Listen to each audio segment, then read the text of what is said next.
Hi, it's Matt King Unique back looking at blocks from Native Instruments for Sonic Academy, of course. So the first thing I like to do when I'm looking at blocks from Native Instruments is open up Reactor 6. As you hear, or Reactor 6 player indeed, which is what I'm using today. So drop it onto a MIDI channel, if you're going to be playing it as I intend to. And there we go, there's Reactor. Once you've installed the Blocks Base, or indeed Blocks Plus, you'll find in the Native Instruments folder, Blocks Base, Blocks Plus. As it says here, a marvelous hint, drag a file from the browser here. And you know what? I'm going to do just that. Blocks Base, Blocks. Get two folders, Bento Box, which as you'll know is a nice little tasty selection of snacks. And there they are. Oh yeah. Or Utility, which is a little more kind of the kind of grey men of Modular, the guys you have to have, but they aren't very exciting. So Bento Box, tasty stuff like oscillators, filters, and so on. And the nuts and bolts are in Utility. So first things first, I will, as suggested, drag a file in from the browser. So let's start, as we tend to with anything that makes a sound, with an oscillator. And there it is. Now you'll see we've got the Bento Box oscillator, but also audio in and audio out have appeared. As soon as you start a blocks patch, these two are automatically added and can't be deleted. I'm not going to be using audio in for this patch. It's a way to route sound from Ableton into a blocks patch, which we'll look at later. But I will be using audio out because that's how we hear what goes on in this window back out in the Ableton world. So unless I plug something into out, we don't hear a sound. So first thing I'm going to do, I'm just going to switch off this little keyboard symbol. We'll come back to that later, but it means that this oscillator has a fixed frequency. It just goes bee, or whatever frequency I set it to, bee, ooh, ooh, and so on.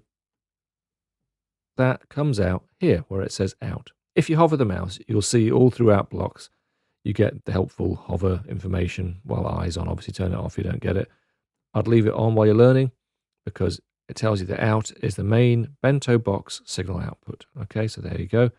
So we want to hear the sound this oscillator is making. There it goes into... Okay, I'll disconnect it because that's ugly and loud. So that's how you get the sound of the oscillator into the audio out. Now, so that I can talk to you, and we haven't got to sit here with it going hoo the whole time, I'm going to add a VCA. The VCA is a voltage-controlled amplitude, or to put it another way, it's a level knob, a volume knob. Okay, you can control it either here, or you can do clever modular stuff to make it be controlled by things like LFOs and so on. But for right now, just so I can hear what I'm doing and you can hear me, we're going to send the sound of the oscillator into the VCA, out of the VCA, and to the output. I'm going to do it twice. You can pull multiple cables out of a single output. Okay, it means we won't get it in just one ear, we'll get it in left and right. But you're thinking, Matt, that's all very well. Where's the sound? It's there. Okay, so we've wired the simplest possible audio producing circuit there without going deaf. We can mess around with the oscillator, change wave shape, change frequency, and we can also plug stuff in and start doing clever stuff. But we're going to leave that for a second because the first thing I'm going to do, I'm going to turn that down to just barely audible so we know it's there. Okay.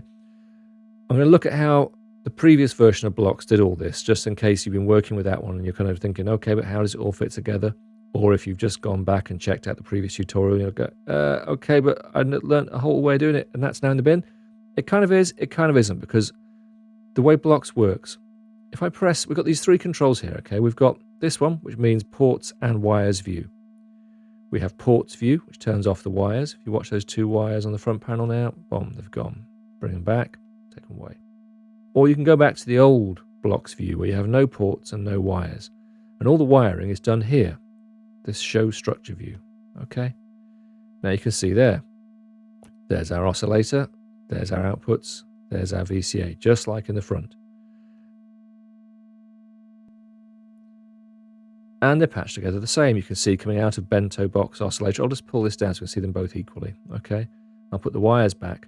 So Bento Box oscillator output to Bento Box VCA input. And look at that, Bento Box oscillator output, Bento Box VCA input. And if I kill that cable and you watch down the bottom, it's gone. And I can reconnect it down the bottom, okay? So these guys are just duplicating each other. It's two different sort of ways of controlling what's happening. This is the traditional reactor graphics where you can patch together all kinds of madness. This is the more sort of Euro rack friendly modular front panels. work in whichever you like, but I guess the guys at NI have gone to a lot of trouble to make this beautiful front end for you, so maybe we'll spend a bit of time learning how to use this one, because this we've covered previously. So I'm going to kill this, but at any point you want to see it, it's there, okay? Da-da, da-da, it's there. And if you want to get rid of cables just for the sake of simplicity, you can get rid and leave the cables. And there you go. When you kill the cables, by the way, you can see where there are connections, because these outputs and inputs, you can see they're circled. And the ones that aren't are grayed out. Okay, so that is the bare basics, the absolute simplistic level of using blocks. So now we've got these cables on the front panel. Let's quickly look at something else we can do with them. If I right-click on a cable, I get a very simple context menu. I get color and I get delete wires. Now, if I want to set up a color scheme, for example, I might have all audio signals in green. Well, in this case, everything I'm using is an audio signal. I haven't got any CV control stuff going on yet. But let's bring in LFO. Okay, so the LFO is free playing, set it going. You can see here it's that color change is showing it pulsing, going vroom, vroom, vroom, vroom, sweeping up and down. But it's not sweeping up and down to anywhere currently, because we've not wired it in. So let's use this to sweep the pitch of the bento box up and down. So if I put this into frequency modulation, the input, okay, and then increase the depth of frequency modulation with this control marked FM2, so the FM input and the FM control. Okay, so I'm routing this sine wave sweep into the pitch of bento box oscillator. And because this isn't creating a sound, this is a control modulation, it's sweeping rather than generating a sound, I might decide to color this cable in, let's say, blue. Okay, so this coloring of cables is purely for your interest. If you don't want to do it, don't. If you want to kind of keep track of where you're sending different kinds of signals, or maybe you want to color code things according to, if they've all come from one oscillator, you want to have everything come out of bento box os on green, do what you like. So you've got this choice to color in your cables, and you also have this choice to delete them. And that can also be done this way. Once it's in, you can just grab it back out. Okay, very simple ideas. There you go. Speed that LFO up.